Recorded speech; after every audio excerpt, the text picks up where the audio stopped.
Morning, YouTube.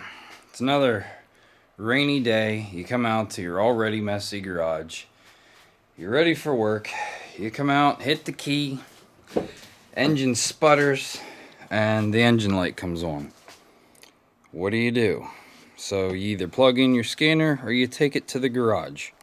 And it comes up with an error code like this: secondary air injection, incorrect upstream flow. So what does that mean? Oh geez, that's complicated. Well, let's try to do it real quick. What we have is an intake tube that comes off the side of the air box right here. That goes down to a pump down there at the bottom that is electric, and it comes back up through the vines of tubes back to the exhaust.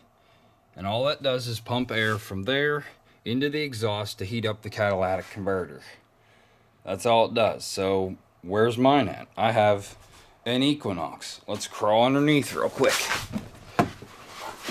So mine is located in between all the mess right there.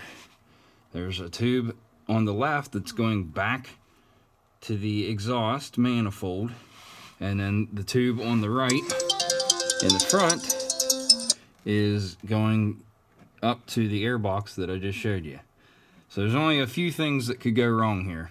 The pump actually quits working, the pump gets condensation from running all the time, or maybe your air filter's plugged. So try to check all three of those. You can pull that off of there, have a look.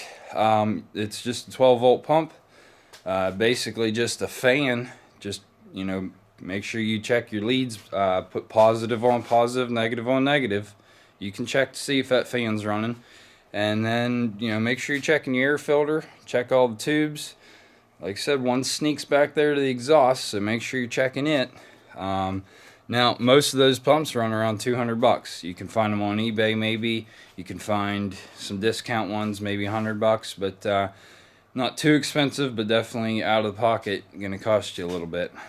So on an Equinox, you can actually pull the intake to that fan off of your air box. You pull the little clip here to squeeze it, pull it off. You can disconnect it from the bottom and blow through it. Make sure there's nothing in there. If your air filter is good, you really shouldn't have anything in there. So a lot of times that'll build condensation from bringing cold air in, heating it up, sending it back out. So you want to make sure that there's no water buildup in there. If you can dump it out, sure, but that's going to wear out your motor, the fan motor down there. So you may want to consider getting a new one. Obviously there's some problem there that's going to make your gas mileage go down, going to make it run rich or lean depending on the situation. That's not good for the motor, so get it fixed as soon as you can. So if I helped you at all, give us a like, give us a subscribe. Don't forget to share. I'm sure there's tons of other people out there with that same code. Good luck, guys.